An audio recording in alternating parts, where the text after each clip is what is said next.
ദേ ഞാനിന്ന് ഒരു simple tip പറഞ്ഞു തരാമേ. വെളുത്തുള്ളി പൊളിക്കാൻ ഒരു ഈസി ടിപ്പ്. വെളുത്തുള്ളി അല്ലികളാക്കിയിട്ട് ഒരു ബൗൾ നിറയെ വെള്ളമെടുത്ത് ഒരു അരമണിക്കൂർ വെളുത്തുള്ളി മുക്കി വെക്കുക. അപ്പം ഇതുപോലെ കത്തിയില്ലാതെ കൈ കൊണ്ട് തന്നെ വെളുത്തുള്ളിയുടെ തൊലി നമുക്ക് ഇളക്കി മാറ്റാൻ പറ്റും. ഒരുപാട് ഉണങ്ങിപ്പോയ വെളുത്തുള്ളിയാണെങ്കിൽ 1 മണിക്കൂറോളം വെള്ളത്തിലിട്ട് വെച്ചാൽ നമുക്ക് ഇതുപോലെ ഈസി ആയിട്ട് ക്ലീൻ ചെയ്തെടുക്കാം. വെളുത്തുള്ളി സ്റ്റോർ ചെയ്യാൻ വേണ്ടിയിട്ട് ചെറുതായിട്ട് ഇതിൻ്റെ നനവൊന്ന് മാറ്റിയതിന് ശേഷം ഒരു എയർ ടൈറ്റ് കണ്ടെയ്നറിൽ ടിഷ്യൂ പേപ്പറിനകത്ത് വെച്ച് നന്നായിട്ട് അടച്ചു വെക്കുക.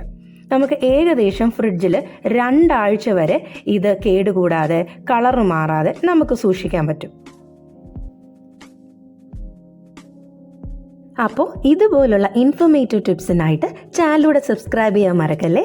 അപ്പോൾ അടുത്ത വീഡിയോ ആയിട്ട് കാണാമേ. അതുവരെ ഇറ്റ്സ് ബൈ ഫ്രം ഷൈനി.